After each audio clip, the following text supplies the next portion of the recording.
ఓం శ్రీ గురుభ్యో నమః. హరి ఓం. శ్రుతిస్మృతిపురాణానామాలయం కరుణాలయం నమామి భగవత్పాదశంకరం లోకశంకరం. ఆత్మనేహ యథాధ్యాసః ప్రతిషేధస్తథైవ చ మలాధ్యాస నిషేధౌ స్వేఖే క్రియేతే చ యథా బుధైః. ఆత్మయందు అధ్యాస, అధ్యారోపము, అధ్యాసన అధ్యారోపమన్న ఒకటి, దాని యొక్క నివృత్తి అంటే అది అధ్యారోపము అని తెలిసిన వెంటనే అది పోతుంది. కాబట్టి ఇక్కడ రెండు, అజ్ఞానం వల్ల అధ్యారోపము, జ్ఞానం వల్ల అధ్యాస నివృత్తి రెండు వచ్చాయి. ఈ రెండింటికి బేసిస్ ఆత్మయే. ఆత్మపై అధ్యారోపము, ఆత్మ నుండి జ్ఞానముచే నివృత్తి. అయితే ఈ ప్రాసెస్లో ఆత్మ మీద పడే ఎఫెక్ట్ ఏముంటుంది అని ఒక ప్రశ్న. ఇప్పుడు అద్దం మీద మకిలి చేరినది, తడిగుడ్డతో మకిలిని తీసివేసినాము, అదంతా కూడా ఒక ప్రక్రియ అవుతుంది. మకిలి చేరుట ఒక ప్రక్రియ, ఇట్ టేక్స్ టైం.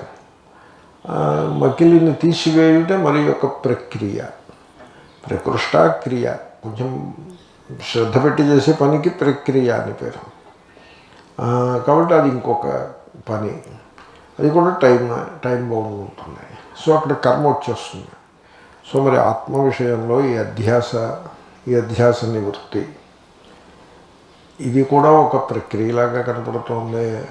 కర్మడానికి బదులు జ్ఞానం ఉంటున్నాను తప్ప ప్రక్రియ వల్లనే కనపడుతోంది కదా. అంటే అక్కడనే మరి కర్మకి జ్ఞానానికి ఉండే మౌలికమైన భేదాన్ని, తేడాన్ని గుర్తించాల్సి ఉంటుంది. సో జ్ఞానము వలన యథార్థముగా అంటుకున్న మురికేమీ తొలగిపోదు. యథార్థంగా మురికి అంటుకున్నట్లయితే కర్మ వల్లనే తొలగిపోతుంది. జనులు మేము పాపమును పొందినాము, మాకు పాపం అంటుకుంది యథార్థంగా అనుకుంటారు. అది తొలగిపోవటకు కర్మను ఆచరిస్తారు. ఏ కర్మను ఆచరిస్తారు అంటే నదీ స్నానము ఇత్యాది కర్మలను, ప్రాయశ్చిత్త కర్మ ఇత్యాది కర్మలను ఆచరిస్తారు. జనుల యొక్క ప్రవృత్తి ఎలా ఉంటున్నాయి, అక్కడ పాపము క్రియాసాధ్యము, పాప నివృత్తి కూడా క్రియాసాధ్యమే. అది కర్మ యొక్క సందర్భం. మరి జ్ఞానం విషయంలో అలా ఉండదు. రజ్జు సర్పం దగ్గర చూసుకున్నట్లయితే సర్పము క్రియాసాధ్యం కాదు, అది భ్రమ సిద్ధము, భ్రమచేతనం, భ్రమ కారణంగా అక్కడ వచ్చింది. అది భ్రమ సాధ్యము అనాల్సి ఉంటుంది. అధ్యారోపితము అనే దాని నివృత్తి జ్ఞానము చేత నివృత్తి అవుతుంది. అక్కడ సర్పం అనేది ఎప్పుడూ లేనేలేదు. సరే, ఆ దృష్టాంతం ఒకసారి అలా గుర్తు చేసుకోవడం అవసరం. కానీ దార్ష్టాంతికం చాలా ముఖ్యం. దార్ష్టాంతికంలో నీవు ఏదో సర్వదా అదియే అయి ఉన్నావు. అది నీవు ఒకప్పుడు బుద్ధుడు, ఒకప్పుడు ముక్తుడు అవ్వడమంటూ ఏమీ లేదు. నీవు నిత్యముక్తుడవు. నీవు ఏదో సర్వదా అదియే అయి ఉన్నావు. అయితే మరి ఈ అధ్యారోపము, ఈ అపవాదము, వాట్ ఈస్ దిస్? నీవు ఏది కాదో తెలుసుకో. అధ్యారోపము యొక్క నివృత్తి అంటే ఏమిటి? నీవు ఏది కాదో తెలుసుకోవాలంటే, అంతే కదా. నేను ఏది కాదో ఎందుకు తెలుసుకోవాలి అంటే, నేను ఏది కాదో అది నేనని భ్రమపడుతున్నాను కనుక నేను ఏది కాదో అది తెలుసుకోవాలి. అప్పుడు ఏమవుతుంది? నేను ఏది కాదో నేను తెలుసుకున్నాను అనుకోండి, అప్పుడు ఏమవుతుందంటే నేను ఏది కాదో అది నేను అని భ్రమపడుట వలన వచ్చేటువంటి జంఝాటము, హిందీలో బఖేడా అంటారు. ఎప్పుడైనా విన్నారా? నువ్వు విన్నావా బఖేడా అని? మరి హృషికేశ్లో ఉన్నావు చాలా రోజులు, ఏం లాభం? నేను విన్నా, నీకంటే తక్కువే ఉన్నా, అయినా విన్నాను. బఖేడా, జంఝాటం అనే మాట విన్నారా తెలుగులో? ఇది ఎందుకు వచ్చింది? ఈ జంఝాటం ఎందుకు వచ్చింది? నేను ఏది కాదో అది నేను అనుకొనుట వలన వచ్చినది జంఝాటము. అదంతా పోతుంది. అదంతా కూడా గాయబ్ అయిపోతుంది. ఫ్రీడమ్ వచ్చేస్తుంది, ఆ జంఝాటం అంతా పోతుంది. ఎందుకంటే మొత్తం జంఝాటం అంతా కూడా నేను ఏది కాదో అది అనుకొనుట వలననే వచ్చినది. ఆ విధంగా అర్థం చేసుకోవాలి. ఫ్రీడమ్ వచ్చేస్తుంది, దాని పేరే ముక్తి. So freedom from what you are not freedom from what you are, freedom from what you are not. అంటే అంటే ఏమైందనమాట, ఈ అధ్యారోపం వల్ల ఏమైందంటే నేను నా సహజ స్థితిలో ఉన్నాను, నేనుగా ఉన్నాను. ఓకే, దాన్ని సహజ స్థితి అంటారు. ఈ సహజ స్థితిలోంచి నేను అసహజ స్థితిలో పడ్డా వెళ్ళి, నేను కానిది నేను అనుకునుట వలన I go into an unnatural state. మళ్ళీ అధ్యారోప నివృత్తి అయిపోయిన వెంటనే మళ్ళీ నేనేమవుతాను, I come back to natural state. It happens like that. ఇప్పుడు ఒక ఆయన మొత్తుకున్నాడు, ఈ శిష్యులతో నేను పడలేకపోతున్నానండి అని మొత్తుకున్నాడు. దానికి అదొక వ్యాధి, శిష్యుల కారణంగా గురువుకి వచ్చేటువంటి వ్యాధి. దానికి ఒక పేరు ఉంది, డివోటైటిస్ అని అంటారు. ఎందుకంటే వ్యాధులన్నింటినీ కూడా టిస్ అని నిర్దేశిస్తారు. కాబట్టి డివోటీస్ వల్ల గురువుకు వచ్చినటువంటి వ్యాధి, దాని పేరు డివోటైటిస్. ఈ డివోటైటిస్ ఎందుకు వస్తుందో తెలిసిన, నేను గురువును అని ఆయన అధ్యారోపణ చేసుకోవటం వల్ల వస్తుంది. ఆయన వాళ్ళందరికీ దండం పెట్టి, నాయనలారా ఏదో ఒక ప్రారంధం చేత నేను గురువునని భ్రమపడ్డాను, మీరందరూ నా చుట్టూ చేరారు, నేను గురువును కాదు, మీరు తెలుసుకోండి అని ముందు వాళ్ళు తెలుసుకోరు. సార్ మీరు జోకులు వేస్తున్నారు సార్, మమ్మల్ని ఏమో పొద్దున్నే వేళాకోళం చేస్తున్నారు సార్ అని ఇలాగేదో అంటారు. కాదురా బాబు, నేను గడ్డం పట్టుకు చెప్తున్నాను, నేను గురువును కాదు, నా దగ్గర ఏ మంత్రాలు లేవు, ఏ విద్యలు లేవు, ఏ మహిమలు లేవు. అప్పుడు ఏమవుతారు ఈ శిష్యులందరూ? వాళ్ళ దారిని వాళ్ళు వెళ్ళిపోతారు కదా. అప్పుడు వాడు ఫ్రీ అయిపోతాడా? అంతే, ముక్తి అంటే అలాగే ఉంటుంది. Freedom, that is the freedom. So ఇది ఈ భ్రమ నివృత్తి, అది ఆ నివృత్తి అయ్యే పద్ధతి ఏమిటి? దానికి పద్ధతి అంటూ ఏముండదు, అది స్పాంటేనియస్గా ఉంటుంది. దానికి ఒక పద్ధతి, ఒక ప్రక్రియ, ఒక మెథడు ఏమీ ఉండదు. అంటే నేను మీకు చెప్పాను, యూ కెన్ ఆర్గ్యూ ఎదర్ వే అని. ఒక మెథడ్ అంటే మరి వీడు గురువు రావాలా, ఉపదేశ సహస్ర పాఠం వినాలా, దాన్ని చదవాలా, తెలుసుకోవాలా, మరి అదంతా మెథడ్ అని అనుకోకూడదు మీరు. అదంతా మెథడ్ కింద రాదు. అది తెలియడం స్పాంటేనియస్గా తెలుస్తుంది. అంతకు ముందున్నది ఆ తెలియడంలోకి అది రాదు. అది జారిపోయి అది ఎక్కడో అది ఉండే చోట అది ఉంటుంది, వీడికి తత్వం తెలిసిపోతుంది. ఓకే, ఆ స్వరూపంలోకి మెథడ్ ఏమీ రాదు. కాబట్టి మెథడ్ని హైలైట్ చేసుకుంటే వీడు స్వరూపాన్ని పోగొట్టుకుంటాడు. కాబట్టి it is not a method, it is a spontaneous revelation. You realize yourself spontaneously, and that is one thing. Another thing, ఇంకో మాట కూడా చెప్పాల్సి ఉంటుంది, ఎఫర్ట్లెస్. దాంట్లో ఎఫర్ట్ ఉండదు. ఎఫర్ట్ ఉందంటే పోయిందంటే మళ్ళీ దాన్ని కర్మకాండలో పడేసరి తీసుకెళ్ళి. అది పాము కాదు అని తెలియట, it's not a matter of effort. అది యథార్థమైన పాము అయితే ఆ పామును తీసి అవతల పారాయడం ఎఫర్ట్ అవుతుంది. కానీ అది పాము కాదు అని తెలియట మటుకు అది ఎఫర్ట్ కాదు. స్పాంటేనియస్ అన్నా ఎఫర్ట్లెస్ అన్నా ఒకటే. అసలు దీంట్లో ఇంకొక ఇష్యూ కూడా, ఇంకొక 2 ఇష్యూస్ ఉన్నాయి దీంట్లో. 2 ఇష్యూస్ ఉన్నాయి. ఒక ఇష్యూ ఏమంటే, నేను ఇది కాకపోతే అదో, అది కాకపోతే మరొకటి కాకపోతే ఇంకొకటో నేను అయి ఉండాలి అనే ఒక ఇష్యూ. ఇప్పుడు హిందూ సమాజంలో ప్రతివాడు ఏదో ఒకటి అయి ఉంటాడు. బ్రాహ్మణుడో, క్షత్రియుడో, వైశ్యుడో, శూద్రుడో, రెడ్డో, కమ్మో, బలిజో ఏదో ఒకటి అయి ఉంటాడు. అవునా? క్రిస్టియానిటీలోకి పోతారు కొంతమంది. వాళ్ళు ఏదో కొంచెం ఈ వేదాంతం ఇదేది విని హిందూ ధర్మంలోకి రావాలి అని అనుకుంటారు. విశ్వ హిందూ పరిషత్ వాళ్ళు హిందూ ధర్మంలోకి వాళ్ళని తీసుకొస్తూ ఉంటారు. ఏదో చిన్న రిచువల్ ఒకటి చేసి తీసుకొస్తారు. మంచిది. అప్పుడు వాళ్ళు ప్రశ్న అడుగుతారు, మేము హిందూ ధర్మంలోకి వస్తే మేము ఏమిటవుతాము? బ్రాహ్మణులు అవుతామా, క్షత్రియులు, వైశ్యులు అవుతాం, శూద్రులు అవుతాం, బెరీజ్ అవుతామా, రెడ్డి అవుతామా, ఏమవుతాము అని అడుగుతారు. అంతకుముందు రెడ్డిగా ఉండి కన్వర్ట్ అయ్యి మళ్ళీ వెనక్కి వచ్చిన వాడు అడగడు. ఎందుకంటే వాడికి ఒక కన్విక్షన్ ఉంటుంది, నేను రెడ్డిని. క్రిస్టియానిటీకి వెళ్ళకముందు రెడ్డే, క్రిస్టియన్ అయినా కూడా రెడ్డే, మళ్ళీ వాపసు వస్తే ఇంక సమస్య ఉంది, రెడ్డిగానే ఉంటాడు. అలాంటి చోట ఉండదు ఈ సమస్య. నేను మంచి దృష్టాంతం చెప్పానేమో అని నేను అనుకుంటున్నాను. There are some Christians who want to become Hindus, but they don't know to which caste they will revert to. ఏ క్యాస్ట్లోకి రావాలి? నన్ను అడిగారు. నేను చెప్పాను, క్యాస్ట్లెస్గా కూడా ఉండొచ్చున్నాయా నువ్వు. You can be a casteless Hindu. అంటే అదేమిటండి, క్యాస్ట్లెస్ హిందూ ఉంటాడు, ఎందుకు ఉండడు? నీ ముందే నిలబడి ఉన్నాడు casteless Hindu. You be one, be a casteless Hindu.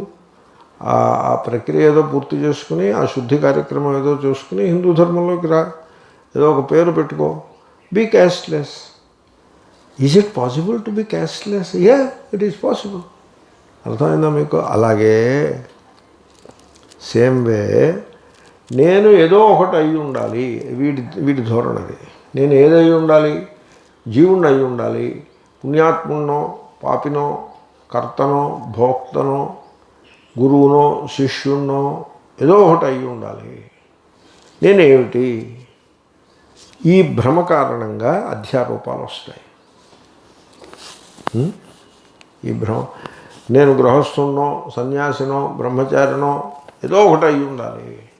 గురువునో, శిష్యున్నో, ఆచార్యున్నో, పరమాచార్యున్నో ఏదో ఒకటి అయి ఉండాలి అనే భ్రమ, దట్ ఇంట్రిన్సికల్లీ ఆ నోషన్, ఆ భ్రమ వీడికి ఉన్నది.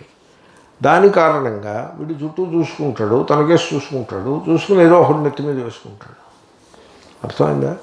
వాడు తెలుసుకోవాల్సిందల్లా ఏమిటంటే, I need not be anything in particular, in fact I'm not anything in particular అని తెలుసుకోవడం. అది తెలిసేసుకుంటే ఇంకా పునః ఈ అధ్యారోపం అనేది ఉండదు. భక్తుడిని అయి ఉండాలి, జిజ్ఞాసుని అయి ఉండాలి, లేకపోతే వీళ్ళు పేర్లు పెడతారు. ఒక పర్టికులర్ కల్టులోకి వెళ్ళామనుకో, ప్రేమి అని పేరు పెడతాడు. నేను ప్రేమిని అయి ఉండాలి, లేకపోతే అభ్యాసిని అయి ఉండాలి, లేకపోతే సాధకుడని అయి ఉండాలి. అలా ఏవో పేర్లు పెడతారు. వాడికో పేరు పెట్టి వాడు గ్రీటింగ్ ఒకటి ఇస్తాడు, జై గురుదేవ్ అని గ్రీట్ చేస్తూ ఉంటారు ఒకళ్ళనొకళ్ళు.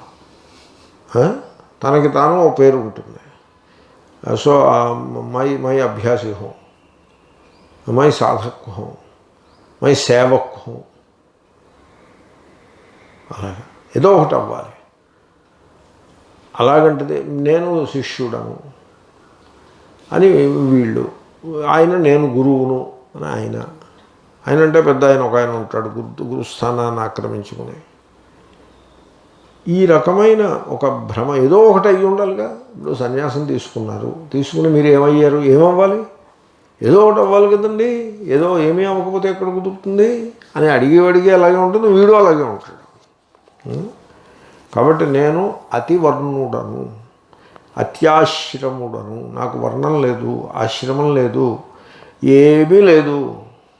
ఏదో ఒకటి ఉండాలి, ఏమీ ఉండక్కర్లేదు. You need not be anything in particular. Whatever is described and whatever is conceived, whatever is imagined, whatever is thought about, that you are not. ఆ మౌలికమైన దాన్ని నిర్విశేష ఆత్మ అంటారు. అది తెలుసుకుంటే ఆ అధ్యారోప స్వభావము, ఆ హ్యాబిట్ పోతుంది అవతలకి. లేకపోతే వీడు ఏదో ఒకటి అధ్యారోపణ చేసుకుంటూనే ఉంటాడు. కాబట్టి మౌలికముగా నేను నిర్విశేషుడను, ఏది నేను కానక్కర్లేదు, అవను కూడా. సో నేను శుద్ధ చైతన్యం తప్ప మరేది కాను. కాబట్టి అది తెలుసుకుని, అది తెలుసుకుంటే సరిపడదు, దానికి తగ్గట్టుగా జీవించాలి. సత్యము అలా ఒక చోట కూర్చునుండి నీ చేత తెలియబడేది కాదు. సత్యము తెలిసి అనుభవానికి వచ్చి దాన్ని సత్యం అంటారు. అనుభవంలోకి రావాలి. ఇప్పుడు ప్రేమ అంటే ఓ ముద్ద ఏదో ఉంటుంది, అది అలా తెలుసుకుంటారు, లేకపోతే దాన్ని పట్టుకుంటారు, అదే ప్రేమ అంటేనా? కాదు. ప్రేమ అంటే అది మీకు అనుభవానికి వస్తూ ఉంటుంది, అది మీ వ్యవహారంలో ప్రకటమవుతూ ఉంటుంది. సత్యము కూడా అటులనే మీ అనుభవానికి వస్తూ ఉంటుంది, వ్యవహారంలో ప్రకటమవుతుంది. ఇప్పుడు ఉదాహరణకి ఆత్మ నిర్విశేష అనే అనుభవం ఉందనుకోండి, అది వ్యవహారంలో ప్రకటమవుతుంది. ఎలా ప్రకటమవుతుంది? The gentleman he behaves as though he is nothing in particular. ఫలానా అన్న విధంగా ఉండడు. he is nothing in particular. సాక్షి అనే వ్యాసాలు రాశారు ఒక ఆయన, పానుగంటి లక్ష్మీనరసింహారావు గారు. దాంట్లో జంఘాల శాస్త్రి అని ఒక మెయిన్ క్యారెక్టర్ ఉంటాడు. ఆయన ఉపన్యాసాలు చెప్తూ ఉంటాడు. ఒకళ్ళు అడుగుతారు, ఓ జంఘాల శాస్త్రి నీవెవరు అని అడుగుతారు. అడిగితే ఆయన చెప్తాడు, నేను ఫలానా అంటూ ఎవరినీ కాను, దాక్షిణాత్యులలో దాక్షిణాత్యుడను, ఔత్తరాహులలో ఔత్తరాహుడను, బ్రాహ్మణులలో బ్రాహ్మణుడను, కమ్మవారిలో కమ్మవాడిని, రెడ్లలో రెడ్డిని, శూద్రులలో శూద్రుడను, వైదికులలో వైదికుడను, శాస్త్రజ్ఞులలో శాస్త్రజ్ఞుడను, వాస్తవంలో నేనేది కాదు అని చెప్తాడు. అలాగే ఇంకా అలా చెప్తాడు.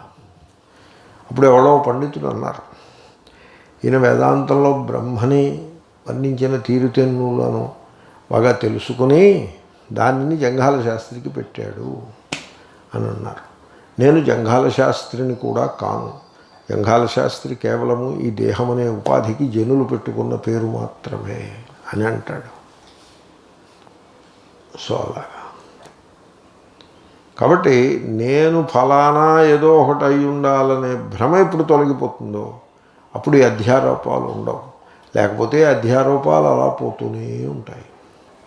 అంచేతనే నేను బ్రాహ్మణుడను అనే అధ్యారోపంలో జీవిస్తాడు, సన్యాసం పుచ్చుకుంటాడు. పుచ్చుకుని నేను బ్రాహ్మణ సన్యాసిని అనే అధ్యారోపంలో బతుకుతూ ఉంటాడు. ఈ లోపల మండలేశ్వర అవుతాడు. నేను బ్రాహ్మణ మండలేశ్వర సన్యాసిని అనే అధ్యారోపంలో బతుకుతూ ఉంటాడు. ఒక ఆశ్రమానికి చైర్మన్ అవుతాడు. నేను బ్రాహ్మణ చైర్మన్ సన్యాసిని అనే అధ్యారోపంలో బతుకుతూ ఉంటాడు. ఏదో ఒకటి, ఏ అధ్యారోపం లేకుండా అన్నీ తీసేసేవనుకో గిలగిల్లాడిపోతాడు. చేపను బయటపడేసినట్టుగా గిలగిల్లాడిపోతాడు. ఇది మీకున్న సమస్య. దిస్ ఈజ్ ది బంధ. కాబట్టి ఇది ఒక క్రిటికల్ ఆస్పెక్ట్. దీని నుంచి బయటపడాల్సి ఉంటుంది. శ్లోకం పూర్తి చేద్దాము. యథా ఏ ప్రకారముగానైతే అబుధై అజ్ఞానులచే ఖే ఆకాశమునందు మలాధ్యాస నిషేధౌ మాలిన్యము యొక్క ఆరోపము నిషేధము కూడా క్రియేతే చేయబడుచున్నము. అదే వాడు ఆకాశం కేసి చూస్తాడు. ఆకాశము మలినముగానున్నది అంటాడు. మలినము అంటే నల్లగా ఉంది అని అర్థం. మళ్ళీ అబ్బే ఆకాశానికి నలుపు ఏమిటండి, అది మేఘాల నలుపు ఆకాశానికి వచ్చిందని అలాగ భ్రమ కలిగింది. ఆకాశం నల్లగా ఎందుకుంటుంది? ఆకాశము స్వచ్ఛంగా ట్రాన్స్పరెంట్గా ఉంటుంది తప్ప నల్లగా ఉండదు అని అనుకున్నాడు. సరిపడిందా? ఆయన సివి రామన్ గారు షిప్లో వెళ్తున్నారు లండన్. ఇంతకుముందు ఒకసారి చెప్పాను నేను. వెళ్తుంటే సముద్రం నీళ్ళు ఆ డెక్ మీదకి వచ్చి చూస్తే అవన్నీ బ్లూగా కనపడుతున్నాయి. దానికి ఏదో పేరుంది, ఆ పర్టికులర్ కలర్. బ్లూలో కూడా ఫ్లోరెసెంట్ బ్లూ. అలా టర్కీ ఏదో పేరు, టర్కీ కాదు, టార్కీ ఏదో ఉంది. ఆ ఫ్లోరెసెంట్ బ్లూ బాగుంది, అందంగా ఉందనుకున్నాడు. సముద్ర జలములు ఫ్లోరెసెంట్ బ్లూ కలర్లో ఉన్నాయి, ఎంత బాగుందో. కానీ ఆయన సైంటిస్టు, ఫిజిక్స్ వాడు. మళ్ళీ బుర్రకొక్కున్నాడు. నీళ్లు బ్లూగా ఎందుకుంటాయప్ప అని బుర్రకొక్కున్నాడు. నీళ్లు బ్లూగా ఉండడం ఏమిటి? నీళ్లు కలర్లెస్గా ఉండాలిగా, ట్రాన్స్పరెంట్గా. ఈ బ్లూ కలర్ ఏమిటి నీళ్ళకి? అప్పుడు వాడిని ఆ మేట్ని ఎవడో అడిగి, అరే సముద్రం నీళ్ళు ఒక బకెట్ పైకి రావాలి అంటే వాడు అన్నాడు, తాడు సముద్రం బకెట్ ఉంది సార్, మేము డెక్కగడిగేందుకు అదొకసారి తెచ్చిపెట్టమంటాడు. ఆయనే ఆ బకెట్ తీసుకుని, తాడు ఉంటుంది, ఆ సముద్రంలోకి విసిరి ఆ బ్లూగా ఉన్న నీళ్ళని బకెట్ నిండా నింపుకుని పైకి లాక్కుంటాడు. లాక్కుని డెక్క మీద పెడతాడు. బ్లూగా ఏముండవు. ఊరిని ఇది అధ్యారూపం. ఇది బ్లూ కలర్. అవి బ్లూగా ఏం లేవు. సముద్ర నీళ్ళు బ్లూగా ఏముండవు. చూడండి ఎంత అధ్యారూపం. మరి సామాన్యులు ఏమనుకుంటారు? బ్లూగా ఉంటాయని అనుకుంటారు. ఆయన ఎక్స్పెరిమెంట్ చేసి చూసేసాడుగా బ్లూగా లేవని. అప్పుడు ఆలోచించడం ప్రారంభించాడు. లండన్కి వెళ్ళేప్పటికీ ఆయన ఆలోచనలు ఒక కొలిక్కి వచ్చాయి. సముద్రం నీళ్ల మీద సూర్యకాంతి పడుతోంది. సూర్యకాంతి is a spectrum. VIBGYOR, violet, IndiGo, blue, green, orange, red etcetera. అది పడుతోంది. దాంట్లో చాలా భాగం అబ్జార్బ్ అయిపోయి బ్లూ కలర్ మాత్రమే పైకి వస్తుంది. అంటే పడే వేవ్ లెంగ్త్ వేరు, రిఫ్లెక్ట్ అయ్యే వేవ్ లెంగ్త్ వేరు. మనం ఏమనుకుంటాం? ఏ కాంతి కిరణాలు పడతాయో అవే రిఫ్లెక్ట్ అవుతాయి అనుకుంటాం. అలా అవట్లేదు. పడే కాంతి కిరణముల యొక్క వేవ్ లెంగ్త్ వేరు, రిఫ్లెక్ట్ అయ్యే కాంతి కిరణం యొక్క వేవ్ లెంగ్త్ వేరు. దీనికి ఒక పేరు అనుకున్నాడు మనస్సులో ఆయన, స్కాటరింగ్ ఆఫ్ లైట్ అని మనస్సులో అనుకున్నాడు. సరే, పని పూర్తి చేసుకుని మళ్ళీ షిప్ ఎక్కి కలకత్తా వచ్చాడు. ల్యాబొరేటరీకి వెళ్ళి ఎక్స్పెరిమెంట్లు చేయించాడు. ఆ నీళ్లు బదులు బెంజీన్ కూడా యూజ్ చేశాడు ఆయన. బెంజీన్, పెట్రోల్, టాల్వేన్, ఈ లిక్విడ్స్ అన్నీ ఒకదాని తర్వాత ఒకటి పెడుతూ ఉండడం, దాని మీద ఒక పర్టికులర్ వేవ్ లెంగ్త్ లైట్ని దాని మీద ప్రసరింపజేయడం. అది కొంత రిఫ్రాక్ట్ అయిపోతుంది లైట్, కొంత అవతలికి పోతుంది. అవతలికి పోయిన లైట్ అలాంటి పెట్టేసి ఓ 5% 10% రిఫ్లెక్ట్ అవుతుంది. ఆ రిఫ్లెక్ట్ అయ్యే లైట్ని క్యాప్చర్ చేసి దాని వేవ్ లెంగ్త్ కట్టడం. ఆ రకంగా ఒక టేబుల్ తయారైంది. ఈ డీటెయిల్స్ అన్నీ పెట్టి, కొంత థియరీ ఇది పెట్టి, దానికి కొంత ఈక్వేషన్స్ అవి పెట్టి ఏ రకంగా రిఫ్లెక్ట్ అవుతుంది, వేవ్ లెంగ్త్ చేంజెస్ ఏ బేసిస్ మీద ఉన్నాయి, అదంతా స్టడీ చేసి ఓ 10 పేజీల వ్యాసం ఒకటి ఓ జర్నల్లో ప్రచురించాడు. విదిన్ 6 months అది చదివారు ప్రపంచంలో అందరూ. వితిన్ 1 year ఆయనకు నోబెల్ ప్రైజ్ ఇచ్చారు. ఇక్కడ జరుగుతున్నది అదే, సంథింగ్ సిమిలర్. ఆకాశం కేసి చూశాడు. నీలముగా ఉన్నది. ఆకాశం నీలంగా ఉంటుందా? అక్కడ ఏదైనా ఒకటి ఉండాలా? ఏదైనా ఒకటి ఉండి అది నీలంగా ఉందని అనాలి. కానీ ఆకాశం అంటే ఏమీ లేకపోవడమేగా అవకాశము కదా. అది నీలంగా ఉండడం ఏమిటి? ఆకాశం నీలిమ కాదది అని ఆలోచించాడు. ఆలోచించి ఆకాశంలో అట్మాస్ఫియర్ ఉంది, అట్మాస్ఫిరిక్ మాలిక్యూల్స్ ఉన్నాయి, వాటి మీద సూర్యకాంతి పడుతుంది, అవి స్కాటర్ చేస్తున్నాయి ఆ లైట్ని. ఆ స్కాటర్డ్ లైట్ బ్లూ లైట్ అని తెలుసుకున్నాడు. ఇప్పుడు ముందు తప్పు దీన్నే ఏమంటారంటే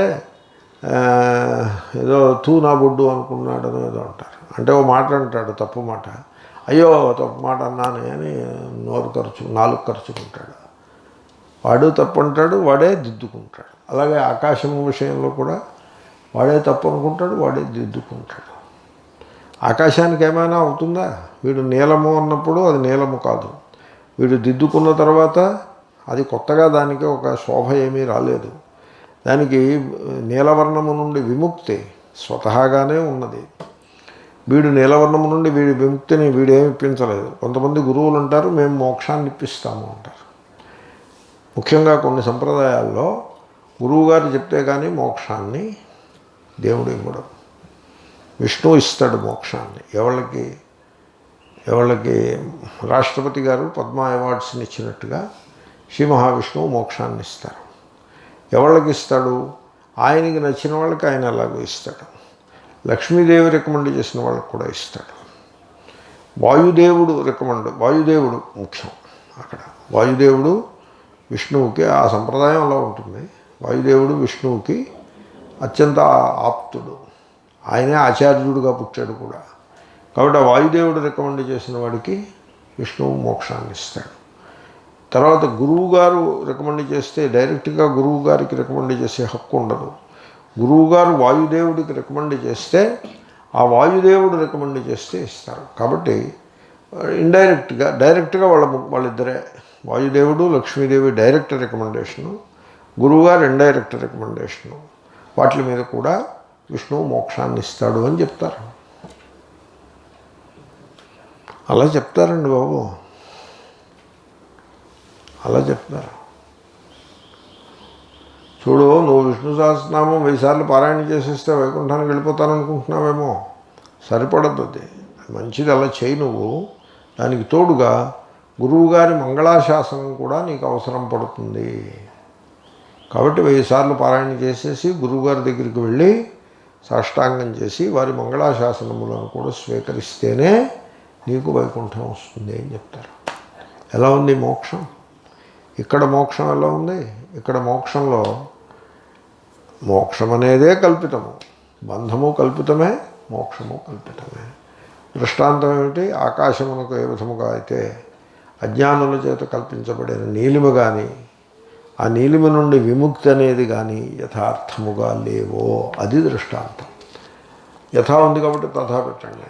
తథా అదే ప్రకారముగా, పైన యథా కాదేమో, పైన తథా ఏమో, కింద యథా.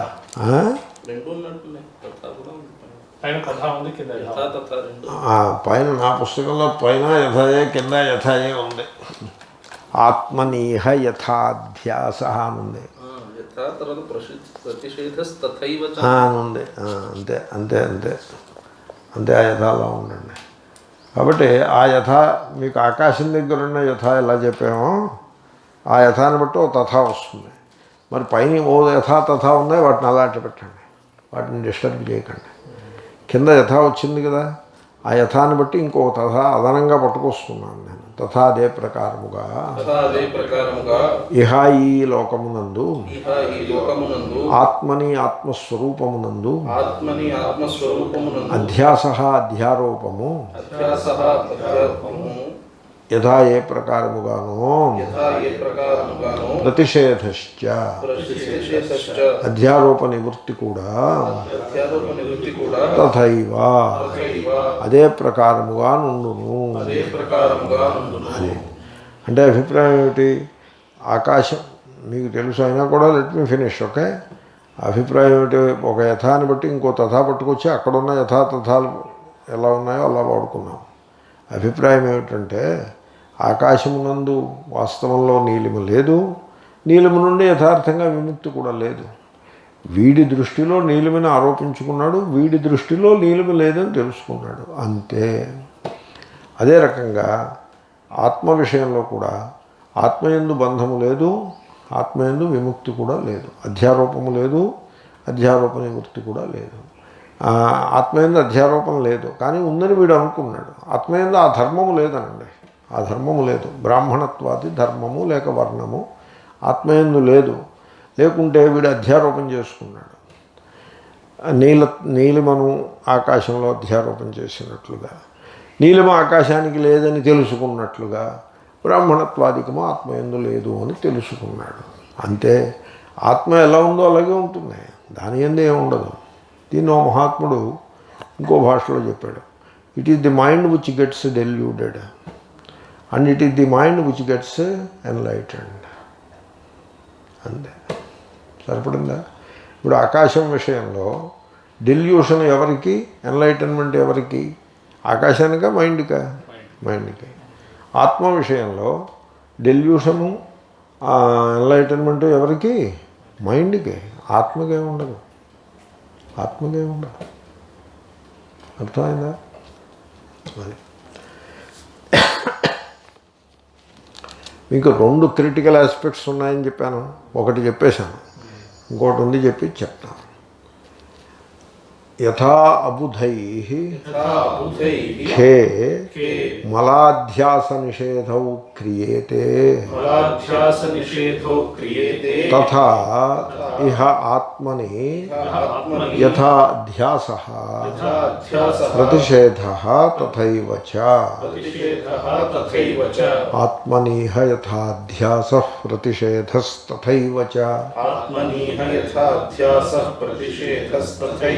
మలాధ్యాస నిషేధౌ ఖే క్రియేతే చ యథా బుధైః ప్రాప్తశ్చేత్ ప్రతిషిధ్యేత మోక్షో నిత్యో భవేద్ ధ్రువం అతో ప్రాప్త నిషేధోయం దివ్యగ్నిచయనాదివత్. ఇప్పుడు ఆకాశమునందు నీలిమ లేదు అన్నారు. అక్కడ నీలిమను నిషేధించారు. నీలిమ అంటే నీలవర్ణం నిషేధించారు. ఈ నిషేధించిన నీలవర్ణము ప్రాప్తమైన నీలిమను నిషేధించారా, ప్రాప్తము కాని నీలిమను నిషేధించారా? అప్పుడే నీళ్లు నవ్వడం ప్రారంభించారు. ఆకాశానికి ప్రాప్తమైన నీలిమను నిషేధిస్తున్నారా, ప్రాప్తము కాని నీలిమను నిషేధిస్తున్నారా? కాని నీలిమను నిషేధిస్తున్నారు. మరి అయితే ప్రాప్తము కాని దాన్ని నిషేధించడం ఎందుకంటే అని అడగద్దు మీరు. అలాంటి పిచ్చి ప్రశ్న వేయొద్దు. ఓకే, వీడు భ్రమపడుతున్నాడు కదా, మరి భ్రమ అంటే ఎలాగే ఉంటుంది, దాన్నే మాయ అన్నారు. కాబట్టి ఆకాశమునందు ప్రాప్తము కాని నీలిమను నిషేధిస్తున్నారే తప్ప ప్రాప్తమైన నీలిమను నిషేధించుటం లేదు. అదేవిధంగా ఆత్మస్వరూపమునందు ప్రాప్తమైన బంధమునకు నివృత్తియా, అప్రాప్తమైన బంధమునకు నివృత్తియా? అప్రాప్తమైన బంధమునకు నివృత్తియే. అప్రాప్త బంధ నివృత్తి. ఓకే, మోక్షం అంటే అర్థం ఏంటి? ప్రాప్త బంధ నివృత్తి కాదు, అప్రాప్త బంధ నివృత్తి. ప్రాప్త బంధ నివృత్తిని కనుక మీరు చెప్తే మళ్ళీ ఆ మోక్షం ఊడిపోతుంది. మళ్ళీ బంధం ప్రాప్తము, దాన్ని విష్ణువుకి వాయుదేవుడు గారు రికమెండ్ చేశారు. వాయుదేవుడు గారో లక్ష్మీదేవమ్మ గారో లేకపోతే గురు మహారాజు రికమెండ్ చేశారు. విష్ణువు సరే అని ఆ పద్మాయ అవార్డు ఇచ్చినట్టుగా ఆయనకి మోక్షాన్ని ఇచ్చాడు. మోక్షాన్ని ఇవ్వడం అంటే వైకుంఠంలో చేరుకోవాలి. వైకుంఠానికి చేరితే దాన్ని మోక్షం అంటారు. Exactly like Christianity. Saint Peter అక్కడ టేబుల్ వేసి కూర్చుని ఉంటాడు కుర్చీలో. ఆయన ఎస్ అంటేనే స్వర్గంలోకి ప్రవేశం. ఇక్కడ అంతే, సేమ్. ఊరికే భాష మారింది తప్ప సేమ్. గురువుగారు మంగళాశాసనం ఇచ్చారు. గరుత్మంతుడో లేకపోతే లక్ష్మీ అమ్మగారో లేకపోతే వాయుదేవుడు మహాశివుడో మొత్తం లేదా విష్ణువే సరే కానీ అన్నారు. రికమెండేషన్, సిఫారిష్. ఇది ఇండియన్ కల్చర్ అంటే ఏమిటనుకుంటున్నారు మీరు? ఐ హ్యావ్ ఎ ఫీలింగ్ మన వాళ్ళు మతమును, పొలిటికల్ లైఫ్ని, పబ్లిక్ లైఫ్ని అంతని కలగాపులగం పెట్టి కూర్చుంటారు. వాళ్ళకి తెలుసో తెలియకో. ఇప్పుడు మీరు తిరుపతి వెళ్ళారనుకోండి, సెక్రటేరియట్ నుంచి సర్టిఫికేట్ పట్టుకెళ్తారు, రికమెండేషన్ పట్టుకెళ్తారు. సెక్రటేరియట్ రికమెండేషన్ అంటే లౌకికం, తిరుపతి అంటే దైవికం. ఈ లౌకికాన్ని దైవికంలో పెడతారు. సెక్రటేరియట్కి వచ్చారనుకోండి, ఆ దైవికాన్ని ఈ లౌకికంలో పెడతారు. దాన్ని ఇటు దీన్ని అటు తిప్పేస్తూ ఉంటారు. ఏ విధంగా ఉంటున్నారు ఏంటి? కాబట్టి ఆయన ఈ రికమెండేషన్ అక్కడి నుంచి ఉంది. ఈ సిఫారిష్ అనే ఈ కరప్షను మోక్షం దగ్గర కూడా ఉంది. ఆయన వాయుదేవుడు సిఫారిష్ చేస్తాడు, అంటే గురు మహారాజ్ రికమెండ్ చేస్తాడు, మంగళాశాసనం ఇస్తాడు, అప్పుడు మోక్షం ఇచ్చాడు. అయితే వీడికి మోక్షం లేదు, వీడి బతుకు బంధమే. మోక్షం ఇచ్చాడు, వీడు వైకుంఠంలో పడ్డాడు. వెళ్ళి గేట్ క్రాష్ చేసుకుని వైకుంఠంలో దూరేశాడు. మొత్తానికి ఎలాగైతేనే దూరేశాడు. అలాగా దూరేస్తే అక్కడ ఆ మోక్షం ఎంతకాలం ఉంటుంది? మేమందరం ఏదో రకంగా భగవంతుడు ఏదో అలాగా ఏర్పాటు చేశాడు. మా ప్రజ్ఞ మీరు ఏదంటే నాకైతే తెలుస్తూనే ఉంది. ఐడిపిఎల్లోకి దూరేశాం మేము. ఐడిపిఎల్లోనూ ఒక సంస్థ ఉంది ఇక్కడ. నేను ఆంధ్ర యూనివర్సిటీలో ఉండేవాడిని, ఏదో చదువుకుంటాం. నేను పోతుంటే ఇలా రాని పిలిచాడు మా మిత్రుడు అప్పుడు, న్యూస్ పేపర్ చూపించాడు. నాకు న్యూస్ పేపర్ చదివి అలవాటే లేదు. ఐడిపిఎల్ ఉద్యోగాలు అని పడింది, దీనికి అప్లై చేయరా అన్నాడు. కింద అప్లికేషన్ ఫార్మాట్ ఇచ్చాడు. సరే వాడు చెప్పాడు, ఎందుకునో బుద్ధి తోచింది. అంటే భగవద్ధి యోనః ప్రచోదయాత్ పనికొచ్చింది అప్పుడు నిజంగా. ఆ ఫార్మాట్ ఎక్కడో టైప్ చేసి వాడే ఇచ్చాడు. నేను సంతకం పెట్టి ఒక కవర్లో పెట్టి కవర్ వేసి పావలా కవర్లో పెట్టి పడేశాను. ఇంటర్వ్యూ వచ్చింది. మర్చిపోయాను నేను దాని సంగతి. ఇంటర్వ్యూ వస్తే వాడు ప్రయాణపు ఖర్చులు ఇస్తా అన్నాడు. అందుకోసం గోదావరి ఎక్స్ప్రెస్ ఎక్కి ఇక్కడికి వచ్చా. వాడే ఇచ్చాడు ప్రయాణపు ఖర్చులు. ఇంటర్వ్యూలో వాడేవో ప్రశ్నలు అడిగాడు, చెప్పాను. తెలుసున్న ప్రశ్నలే అడిగాడు, లేకపోతే అలాగపోతే వాడు అడిగిన ప్రశ్నలకి సమాధానం తెలిసియే ఉండేను, చెప్పాను. అయిపోయింది, వచ్చేసాను. మళ్ళీ నా దారిని వాడు ఇచ్చిన డబ్బులు, వాడు మన ప్రయాణపు ఖర్చులే మనకు ముఖ్యం. జాబు ఉన్నా పర్వాలేదు, ఊడిపోయినా పర్వాలేదు, అది పుచ్చుకుని వెనక్కి వెళ్ళిపోయాను. వాడు అపాయింట్మెంట్ లెటర్ పంపించాడు. పంపిస్తే వచ్చాను. నాతో పాటు ఇంకో ముగ్గురు వచ్చారు. ఇక్కడికి వచ్చాక చూసుకున్నాం. గేట్ క్రాష్ చేసి లోపలికి ప్రవేశం చేశాం. ఇంకా ఈ జీవితానికి మనం ఇటు అటు వెళ్ళక్కర్లేదని అందరూ చెప్పి పెట్టారు. మీరు గవర్నమెంట్లో దూరేశారు రా అని. అయిపోయింది.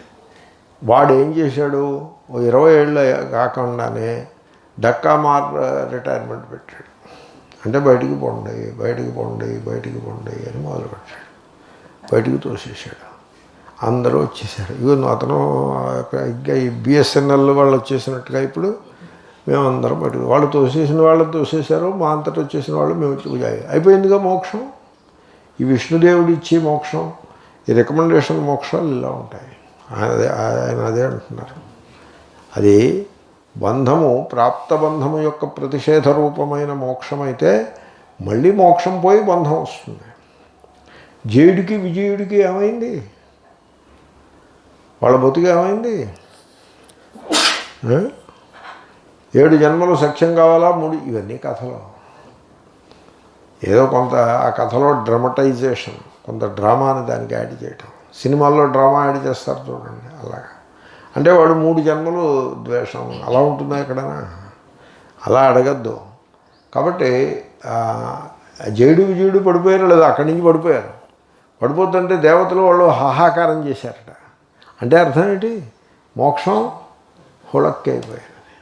అలా అవుతుంది. కాబట్టి మోక్షము అప్రాప్త బంధ ప్రతిషేధ రూపమైనదైతే నిత్యముగా ఉంటుంది. ప్రాప్త బంధ ప్రతిషేధ రూపమైతే అనిత్యమైపోతుంది. కాబట్టి ఇక్కడ మోక్షము ప్రాప్తబంధ ప్రతిషేధం కాదు, అప్రాప్త బంధ ప్రతిషేధమే. అది కథ. మీకు బాగా గుర్తుండాలని నేను కొంచెం జాగ్రత్తగా చెప్పాను. దానికి ఒక దృష్టాంతం చెప్తున్నారు ఆయన. దివ్యగ్ని చేయనాదివత్ అంటే ఆ మంత్రం ఒకటి ఉంది, నాకు వచ్చు. ఆ మంత్రం గుర్తు వస్తుందో రాదో చెప్పలేను, కానీ అగ్నిశ్చేతవ్య అని విధి. అగ్నిని చేయనము చేయవలెను. చేతవ్య అంటే చేయనము చేయుట. ఎవడైనా చైన్లు గారిని పేరు విన్నారా? చైన్లు గారు అంటే అగ్ని చయనం చేసిన వారు అని అర్థం. మామూలుగా లోకంలో చైన్లు అని అంటూ ఉంటారు. ఇంగ్లీష్లో చైన్ ఉంది చూడండి, అలా అంటారు. But something similar. అగ్ని చేయనము చేసినవారు ఆ చైన్లు గారు. ఇప్పుడు అగ్నిశ్చేతవ్య, అగ్నిని చేయనము చేయవలెను. చేయనము అంటే ఇటుకలో అవి పెట్టి దాన్ని ఒబ్బిడిగా ప్రోధి చేయవలెను. ఎప్పుడైతే తెలుగులో ప్రోధి చేయుట అని విన్నారా? అది దాని అర్థం. అది ఆ పుడకలో అవి వేసి అగ్నిని అక్కడ వ్రేల్చవలెను. ఎందుకంటే వ్రేల్చడం అంటే తర్వాత హోమాలు అవి చేస్తారు, అందుకోసం. ఓకే, ఇటుకలు అవి పెట్టాలి. ఆ ఇష్టకలు, ఇటుకలు అంటే తెలుగు, ఇష్టకలు అంటే సంస్కృతం. ఇష్టకలు అవి పెట్టి అగ్ని చయనం చేయాలి. అంటే అక్కడ అగ్నిశ్చేతవ్య, అక్కడ ఏమన్నారంటే పృథివ్యాం అగ్నిశ్చేతవ్య నాంతరిక్షే నదివి అని అన్నారు. ఆకాశంలో అంటే అంతరిక్షంలో అగ్ని చయనం చేయొద్దు. ద్యులోకంలో కూడా అంటే సూర్యుడు చంద్రుడు తిరిగి చోటు, గ్రహాలు తిరిగి చోటు ఉంది కదా కొన్ని కోట్ల మైళ్ళ పైన, అక్కడ కూడా అగ్ని చేయనం వద్దు, నేల మీదనే అగ్ని చేయనం చేయండి అని అన్నారు మంత్రం. దీని మీద మీమాంస ఏమిటండి, ప్రాప్తస్య ప్రతిషేధం ఉండాలి కానీ అప్రాప్తస్య ప్రతిషేధం ఏమిటి? ప్రాప్తస్యైవ ప్రతిషేధ. ఎవడైనా అంతరిక్షంలో చేసి సంభవమైతే వద్దు అని చెప్పాలి. అంతరిక్షంలో అగ్నిని ఎలా చయనం చేస్తారు? ఇటుకలు అలా పెట్టి ఎక్కడ చయనం చేస్తారు? అలా చేస్తారు. అంతరిక్షంలో అగ్ని చయనము సంభవమే కాదు, అయినా ప్రతిషేధించారు. దీన్ని అప్రాప్త ప్రతిషేధము అంటారు. ద్యులోకంలో అగ్ని చయనము సంభవమే కాదు, అయినా ప్రతిషేధించారు, అప్రాప్త ప్రతిషేధం. అలాగే ఆత్మస్వరూపానికి బంధము సంభవమే కాదు, అయినా ప్రతిషేధించారు, అప్రాప్త బంధ ప్రతిషేధము. అది సంగతి. ప్రాప్త చేత్ ప్రతిషిధ్యేత మోక్ష అనిత్య భవేత్ ధ్రువం అతః అప్రాప్త నిషేధ అయం దివ్యగ్నిచయనాదివత్. శంకర్లు ఎక్కడి నుంచి పట్టుకొచ్చారో చూడండి, దివ్యగ్నిచయనము.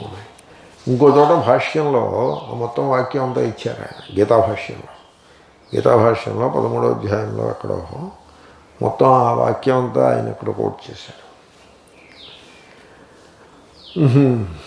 ఓకే.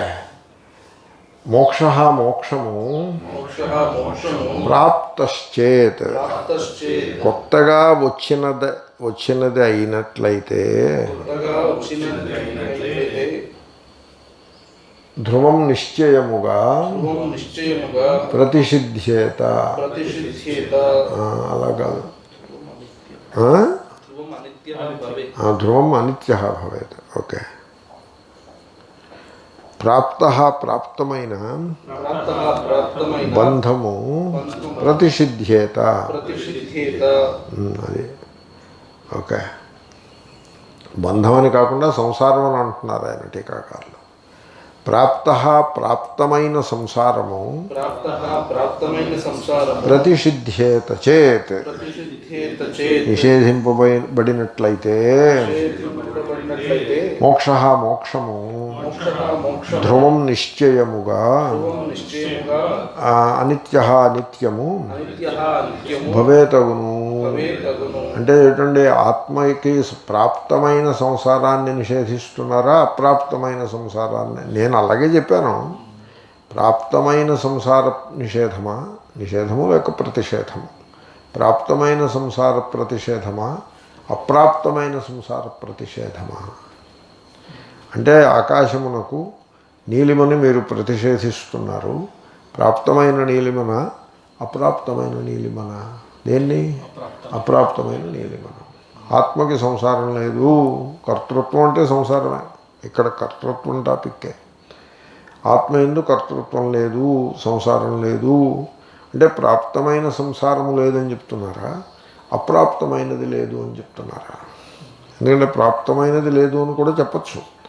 ఆత్మయందు సంసారం ప్రాప్తమైంది, ఏదో చేసి దాన్ని తీసేశారు, అప్పుడు ప్రాప్తమైన సంసారం ప్రతిషేధింపబడినది. అలా కాకుండా అసలు ఆత్మయందు సంసారం ఏనాడు లేదు, భ్రమచేతన ఉన్నట్లుగా అనిపించింది, ఆ భ్రమ తొలగినది, అప్పుడు దాన్ని ఏమన్నారు? అప్పుడు కూడా సంసారం పోయింది. ఎలాంటి సంసారం పోయింది? అప్రాప్తమైన సంసారం పోయింది. కాబట్టి ప్రాప్తమైన సంసారమును ప్రతిషేధించే పక్షంలో ఆ మోక్షము అనిత్యమైపోతుంది. ఎందుకంటే ఓసారి సంసారం ప్రాప్తమైతే దాన్ని మీరు తీసి అవతల పారేస్తే మళ్ళీ ఇంకోసారి ప్రాప్తమవుతుంది కదా. ఇది వైరస్ లాంటిది కాదు. ఇది సంసారం. వైరస్ ఒకసారి ప్రాప్తమైతే మీరు తీసి పారేస్తే ఇంకెప్పుడూ ప్రాప్తము కాదు. అది వైరస్ యొక్క లక్షణం. సంసారం అలా కాదు. ఒకసారి ప్రాప్తమైతే మీరు తీసి పారేస్తే మళ్ళీ ప్రాప్తమవుతుంది. అంటే మోక్షం అనిత్యమవుతుంది. మోక్షం అనిత్యం అనే మాట వీళ్ళు ఒప్పరు. ఈ దార్శనికులు ఎవళ్ళు కూడా మోక్షము అనిత్యము అనే మాటను ఒప్పరు. మోక్షం నిత్యం కావాలి. మోక్షం కూడా అనిత్యమే అయితే, స్వర్గము లాంటిదే అయితే ఇంకా మోక్షం కోసం మనం ప్రాకులాడడం ఎందుకు, అనవసరం. మీమాంసకులు ఏమన్నారంటే మోక్షం అనేది లేదన్నారు, స్వర్గానికే మోక్షం అని పేరు అన్నారు. స్వర్గం అనిత్యం కదరా అంటే అవును మోక్షం కూడా అనిత్యమే అన్నారు వాళ్ళు. అది ఒప్పరు ఇక్కడ. మోక్షము స్వర్గం లాంటిది అనిత్యమైతే మళ్ళీ మోక్ష పురుషార్థంతో దీని వెనకాల పడ్డం ఎందుకు? ఆ ధర్మాన్ని పట్టుకుని అది యజ్ఞయాగాదులు చేసి స్వర్గానికి పోతే సరిపడుతుంది, ఉన్నంతకాలం ఉంటాం, మళ్ళీ వచ్చి మళ్ళీ చేసి వెళ్ళాలి. మీమాంసకులు అలాగే చెప్తారు. కాదయా మోక్షం అనేది వేరే పురుషార్థం ఉంది, ఏమిటి దాని గొప్ప అంటే అది నిత్యము. ఆ సమస్య వస్తుంది, అర్థమైందా? అది నిత్యం కాకుండా పోతుంది. అతః ఇందువలన అయం ఇది దివ్యాగ్నిచయనాదివత్ ద్యులోకమునందు అంతరిక్షమునందు అగ్నిచయనమును చేయరాదు అనే ప్రతిషేధము వంటిది. అప్రాప్త నిషేధ ప్రాప్తము కాని సంసారము యొక్క ప్రతిషేధమే. అది శ్లోకం. ప్రాప్తశ్చేత్ ప్రాప్తః ప్రతిషిధ్యేత చేత్ మోక్షః ధ్రువం అనిత్యో భవేత్. అతః అయం దివ్యాగ్నిచయనాదివత్, దివ్యాగ్ని కాదు దివ్యగ్నిచయనాదివత్ అప్రాప్త నిషేధ. దివ్యగ్ని అంటే దివి అగ్నిచయన. ఓకే. ప్రాప్తశ్చేత్ ప్రతిషిధ్యేత మోక్షో నిత్యో భవేద్ ధ్రువం. అతో ప్రాప్త నిషేధోయం దివ్యగ్నిచయనాదివత్.